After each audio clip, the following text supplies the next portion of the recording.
वक्फ board संशोधन अधिनियम राष्ट्रपति जी का हस्ताक्षर होते ही पूरे भारतवर्ष में कानून बन गया। ये वो ऐतिहासिक फल है, ये वो ऐतिहासिक निर्णय है जिसकी वजह से हिंदुत्व को बचाया जा सका, भारत देश को बचाया जा सका। नहीं तो आप अंदाजा लगा लीजिए, 9.5 लाख एकड़ जमीन वक्फ बोर्ड के पास, मतलब पाकिस्तान से भी बड़ा एक पाकिस्तान आपके भारत के अंदर था।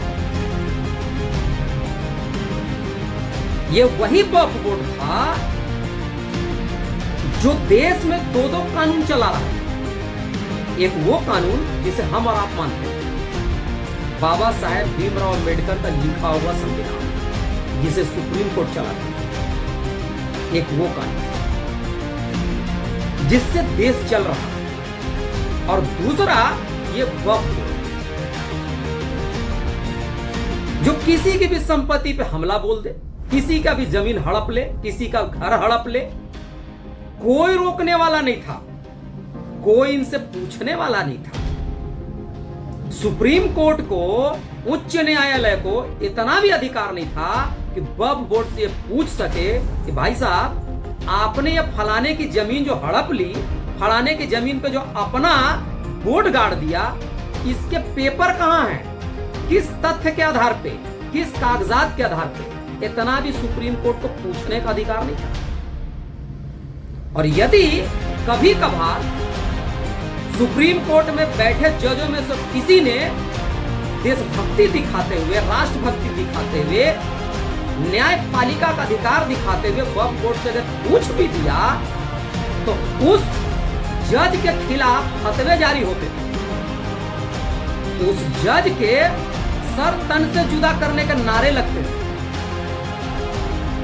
सुप्रीम कोर्ट को बम से उड़ाने की धमकियां दी जाती थी इसी वक्फ बोर्ड के जरिए।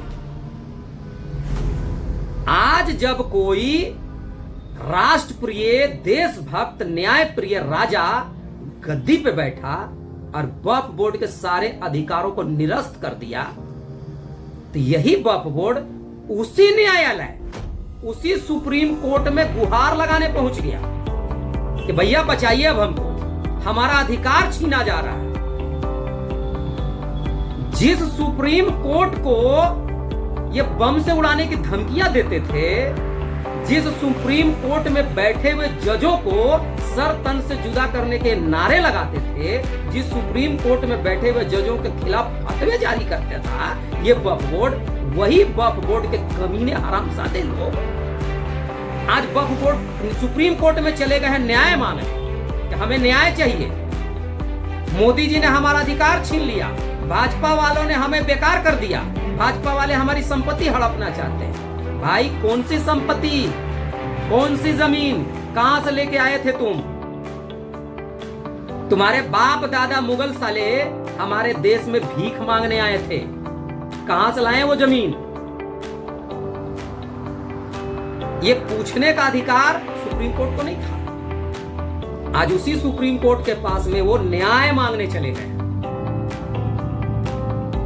मैंने जब सुना कि वक्फ बोर्ड वाले सुप्रीम कोर्ट चले गए न्याय मांगने, मुझे तो बड़ा मजा आया सुनकर के कि देख लो, जब कोई धर्मनिष्ठ राजा गद्दी पर बैठता है और न्याय करता है, ऐसे ही इन हरामजादों की हिकड़ी ढीली होती है। कैसे सुप्रीम कोर्ट आज पहुंच गए न्याय मांगने? जिस सुप्रीम कोर्ट को बम से उड़ाने की धमकी देते थे ये, जिस सुप्रीम कोर्ट में बैठे हुए जजों का सर तन से जुदा करने के नारे लगाते थे, आज उसी जज के पास कैसे पहुंच गए ये न्याय मांगने?